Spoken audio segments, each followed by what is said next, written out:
인간관계가 좋아지는 방법은 잘해주는 것이라고 생각했습니다. 하지만 아니었습니다.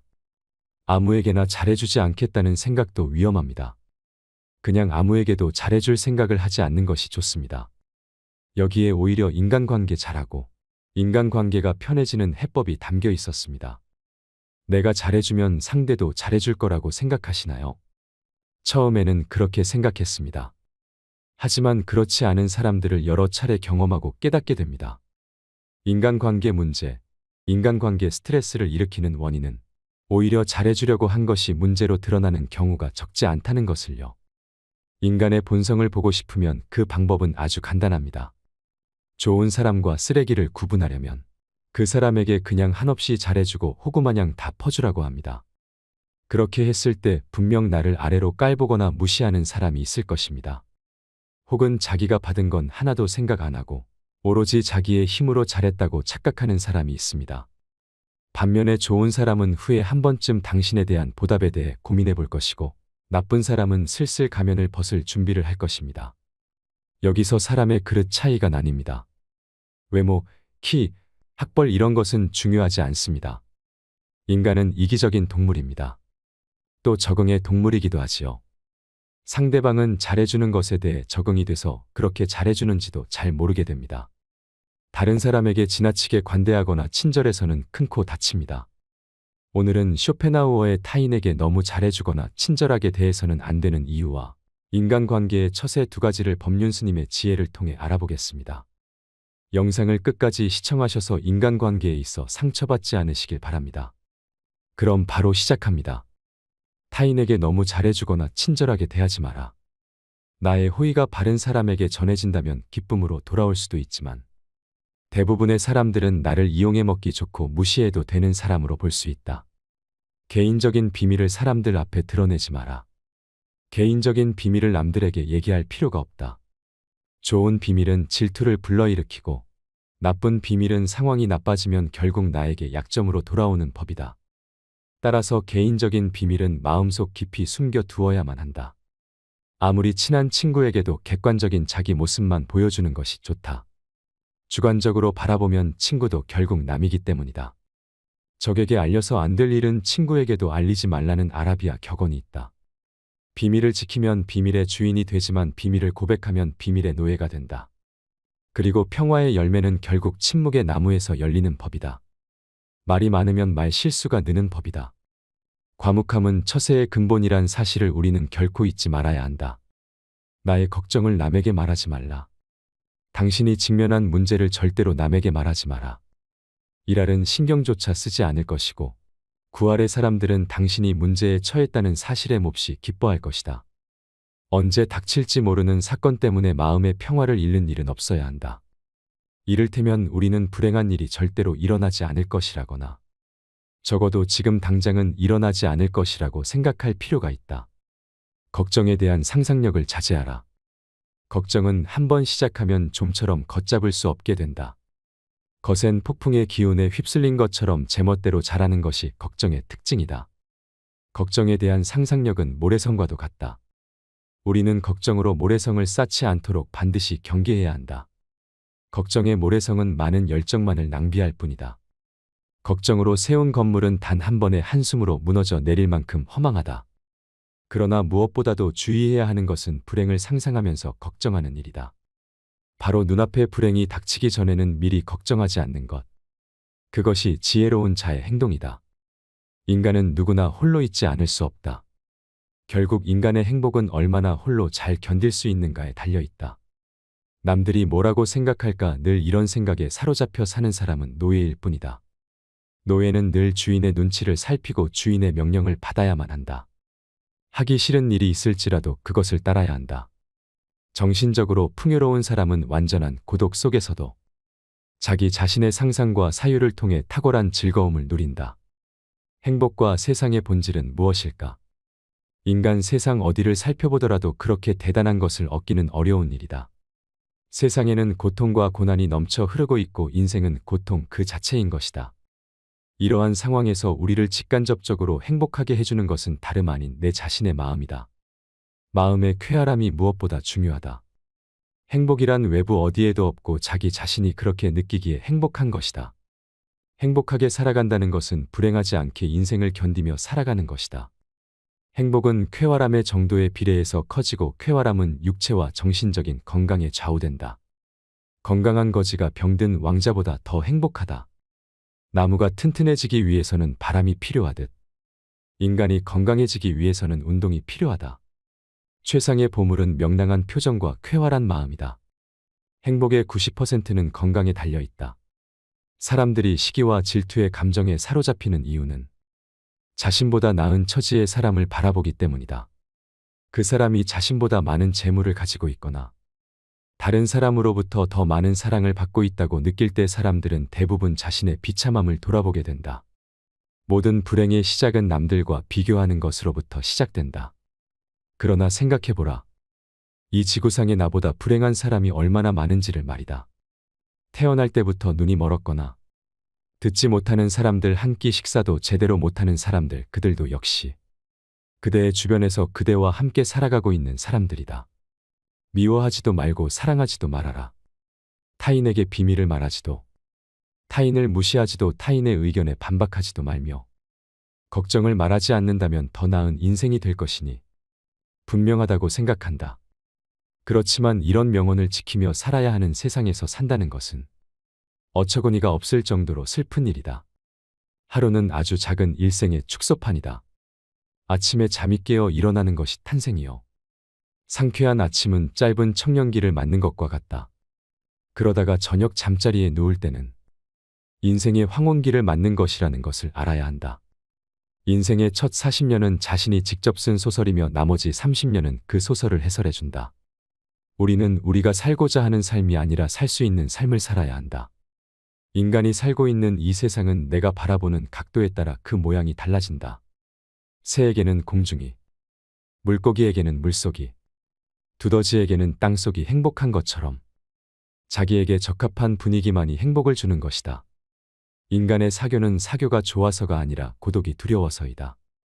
고독은 뛰어난 정신을 지닌 자의 운명이다. 사교가 뛰어난 사람은 대체로 평범한 사람이라고 평가해도 좋다. 그러나 비사교적인 사람들, 특히 남들과 잘 어울리지 못하는 외로운 영혼들은 어떤 면에서 뛰어난 능력을 가진 인물로 봐도 좋다. 헤라클레스처럼 어마어마한 힘을 가진 사람이 보석 세공을 하거나 학문 연구를 한다면 그는 타고난 신의 능력을 제대로 발휘하지 못할 것이다. 자신에게 어울리지 않는 일을 선택하는 사람은 불행을 면하기 어렵다. 사람은 혼자 있을 때에만 진정한 자신이 될 수 있다. 우리의 슬픔은 대부분 다른 사람들과의 관계에서 비롯된다. 우리는 다른 사람들과 같아지기 위해 우리 인생의 대부분을 낭비한다. 사람들의 눈높이에 나를 맞추려는 데서 모든 불행이 시작된다. 나는 어쩔 수 없이 나다. 내가 나를 부끄러워하지 않는다면 사람들도 나를 부끄러워하지 않게 될 것이다. 돈이란 바닷물과도 같다. 그것은 마시면 마실수록 목이 말라진다. 돈 빌려달라는 것을 거절함으로써 친구를 잃는 일은 적지만 반대로 돈을 빌려줌으로써 도리어 친구를 잃기 쉽다. 계속해서 다른 사람의 사상만을 받아들 때 자신의 사상은 발전하지 못하고 상상력도 죽어버리는 법이다. 바로 그렇기 때문에 지속적으로 자신의 생각을 키워 나가야만 하는 것이다. 자신의 재능을 과시하지 마라. 자기 재능을 크게 과시하는 것처럼 어리석은 사람은 없다. 재능이 뛰어난 사람이 가장 먼저 해야 할 일은 가진 재능을 감추는 위장 가면을 쓰는 일이다. 재능이란 과시하는 순간 공격의 대상이 된다. 어떤 방식으로든 과시해서는 안 된다. 상대방에게 나의 월등함을 과시하게 된다면 격렬한 열등감과 분노심을 일으키게 된다. 사람은 본디 자신과 비슷하거나 자신보다 열등한 사람과 있을 때 가장 큰 편안함을 느낀다는 사실을 잊지 말라. 어릴 때 친했던 친구들과 시간이 지날수록 멀어지는 이유도 이와 비슷하다. 오랜 시간 자신만의 삶을 살며 어릴 때의 친구들과 비슷한 부분이 사라졌기 때문에 점점 멀어질 수밖에 없는 것이다. 그러니 나의 안전을 위해 나의 뛰어난 점을 너무 드러내지 말고 재능을 드러내야 할 때와 숨겨야 할 때를 구분하여 다른 사람을 안심시켜라. 모든 사람의 천성은 결코 쉽게 변하지 않는다. 지나치게 다정하고 관대하면 상대방은 무례해진다. 인간은 자신을 찬양하는 사람보다 자신을 경멸하는 사람에게 더 신경을 쓴다. 사람들이 한평생 수많은 위험을 무릅쓰고 땀 흘려 노력하는 원인은 무엇보다도 남들에게 인정을 받기 위해서다. 그렇기 때문에 사람을 인정하는 말을 해야만 하고 목에 칼이 들어와도 남을 무시하는 말을 하면 안 된다. 환경이 변하면 이해관계도 변하기 때문에 상대방의 태도나 행위도 달라질 수 있음을 명심해야 한다. 말이나 표정으로 부정적인 감정을 드러내는 것은 무익하고 위험하며 우스꽝스럽고 어리석은 일이다. 인간이란 모두가 똑같다. 그들은 칭찬을 받으면 비록 사탕발림이라는 걸 뻔히 알면서도 흐뭇해한다. 인간의 이런 특성은 이해하기 어려울 만큼 어리석고 무의미하다. 다른 사람의 사상을 받아들이기에 급급해. 자신의 생각을 키우지 않는 사람을 볼 때마다 나는 셰익스피어가 동시대인들에게 다른 나라를 보기 위해 자기 나라를 판다고 한 말을 떠올린다. 당신이 다른 사람들의 상황을 부러워할지는 모르지만 사실 그러한 상황은 그 사람들의 성격에 맞을 뿐이고 당신의 성격에 맞는 것은 아닐 수도 있다. 만일 당신이 그 상황에 놓인다면 자기를 불행하게 느낄 것이고 참는 것조차 거의 불가능할지도 모른다. 우리 인생은 마치 커다란 모자이크와 같아서 가까이에 있으면 제대로 알아볼 수가 없다. 그것이 얼마나 아름다운지를 알려면 그곳에서 멀리 떨어져서 봐야 한다. 우리는 흔히 우리가 갖지 못한 것을 바라볼 때마다 만일 저것이 내 것이라면 얼마나 좋을까라고 생각한다. 그럼으로써 자신의 결핍을 인식하며 불행을 느끼게 된다. 그러나 우리는 그 대신 자신이 소유한 것을 바라보면서 만일 이것을 잃어버린다면 얼마나 고통스러울까 그를 생각해 봐야 한다. 마음의 동요가 적을수록 고통도 줄어든다. 활동의 영역을 좁히면 마음의 동요를 줄일 수 있다. 그러나 정신적인 활동을 제한한다면 그것은 우리를 권태에 빠지게 하고 만다. 지나친 방탕과 쾌락의 늪으로 끌려 들어가지 않도록 조심하라. 분노나 격정과 같은 격렬한 감정의 혼란을 피하고 정신적인 긴장이 계속되지 않도록 주의하라. 날마다 규칙적인 운동을 하고 음식에 절제를 두어라. 청년기에는 주관이 지배하고 노년기에는 사색이 지배한다.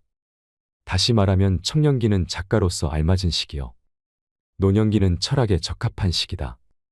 실천하는 데 있어서도 청년기는 주관과 인상에 따라 결심하지만 노년기에는 대부분이 사색한 다음에 결정한다. 실패로 결말이 날 것이라고 예상되는 상황에 처해 있더라도 한 가닥의 희망의 빛이 보인다면 결코 절망하지 마라. 시커먼 먹구름이 하늘을 뒤덮고 있더라도 한쪽 구석에 작지만 밝은 빛이 새어나오고 있다면 그대여 결코 희망을 버리지 마라. 아무리 작은 빛이라 하더라도 그 빛은 세상을 환하게 비춰줄 수 있으며 우리의 앞길을 열어줄 수 있다. 저기에 자그마한 빛이 보이지 않는가? 천지가 뒤집히기 전에는 용감한 사람은 결코 쓰러지는 일이 없다. 용감한 사람은 어떤 일에서든지 한 가닥의 희망의 끈을 잡고서 험난한 파도를 향해 뛰어든다.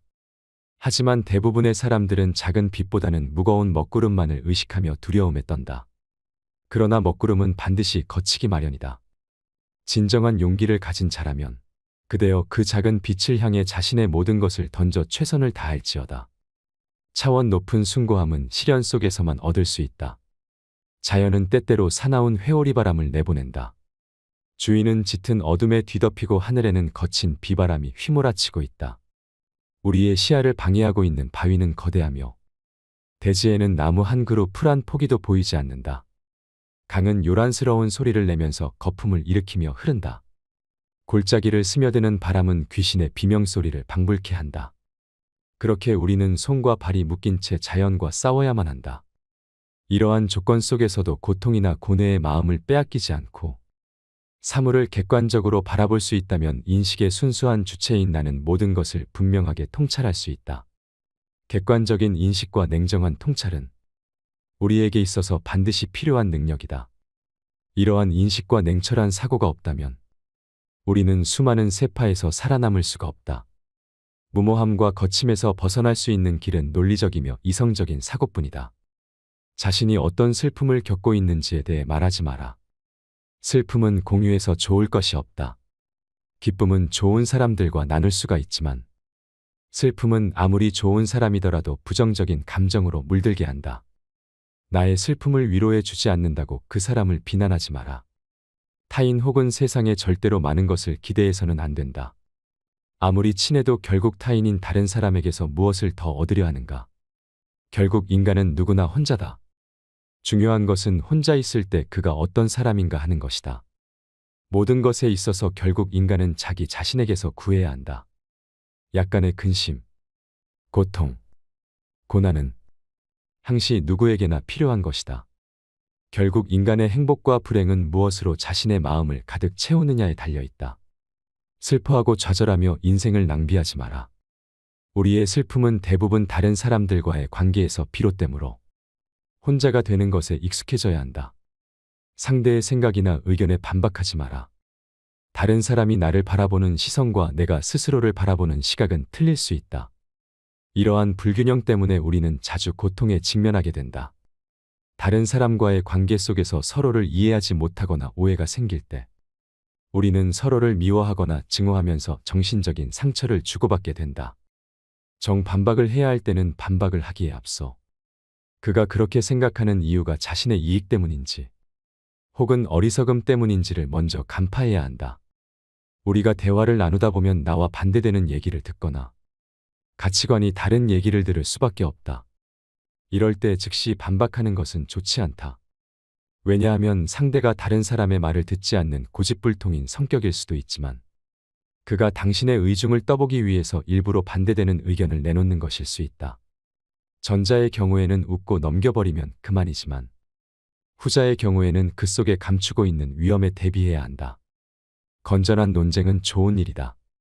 하지만 건전한 이유가 아닌 그저 당신의 속마음을 알아내려는 교활한 속셈을 가진 사람을 대할 때에는 경계심을 풀지 마라. 경계심이란 마음의 핏장을 단단히 걸어두는 것이 지혜롭다. 상대의 인격을 무시하는 말을 하지 마라. 비록 천하고 가련하며 비웃음을 받아 마땅한 사람이라 할지라도 그의 인격을 무시해서는 안 된다. 아무리 나쁜 인격자를 만난다 하더라도 그래 세상에는 저런 존재도 필요하지라고 생각해야만 한다.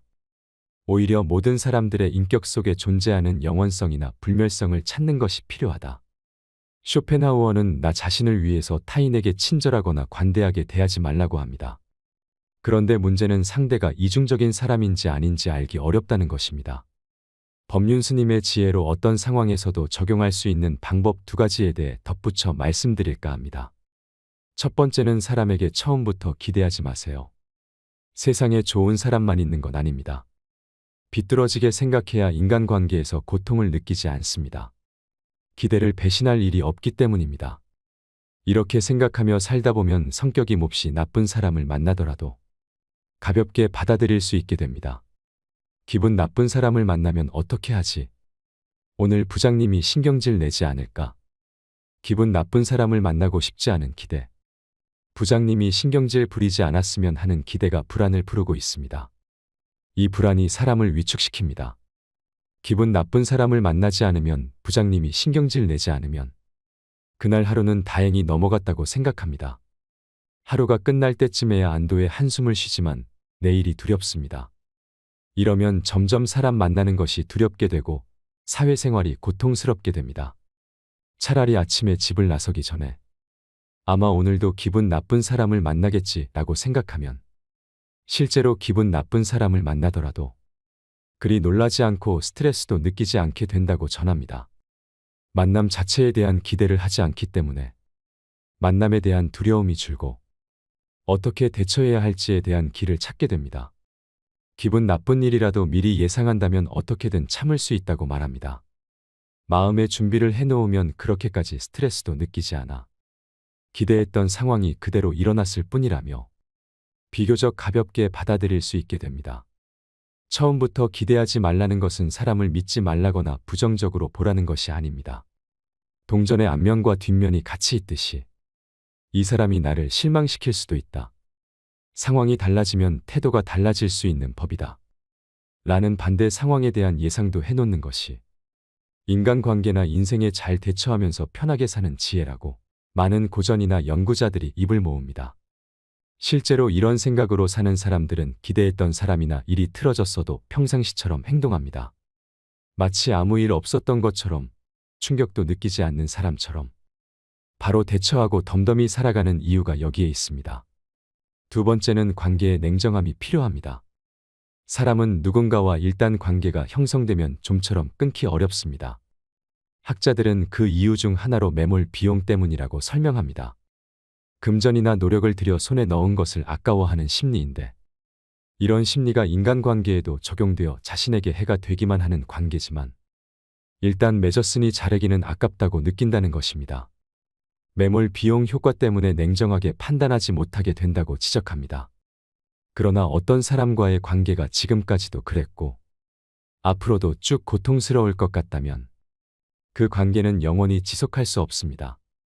냉정하게 판단해서 빨리 인연을 끊는 편이 좋을 수 있으므로 판단이 흐려지지 않게 주의하라고 당부합니다. 잘해주며 지내왔던 것이 사실은 매몰 비용 때문이라면 정말 냉정해져야 할 필요가 있습니다. 어떤 인간관계는 유통기한이 있습니다. 이젠 끊어야 할 인간관계도 있다는 것입니다. 이런 신호가 계속 나오고 있는데도 계속 잡고만 있다면 스트레스와 고통보다 더한 인생 자체가 위험해질 수 있습니다. 인간관계의 매몰 비용, 유통기한은 언제든지 나타날 수 있습니다. 이로 인해 힘들어지지 않으려면 냉정함을 언제고 발휘할 수 있는 사람이 돼야 합니다. 불친절하거나 차가운 사람이 되라는 것이 아닙니다. 잘못된 상황에서도 이성적인 판단을 할 수 있는 힘을 갖추라는 것입니다. 그 방법은 사람과 인간관계에 대한 집착, 기대를 놓아버리는 것입니다. 그 힘은 아무에게도 너무 잘해줄 필요 없다는 편안한 마음에서 시작됩니다. 오늘의 지혜 어떠셨나요? 인간관계에 있어 현명한 지침이 되셨길 소망합니다. 오늘도 노후의 지혜와 함께 해주셔서 감사드립니다. 황금빛으로 무르익어가는 여러분의 지혜로운 인생을 언제나 응원합니다.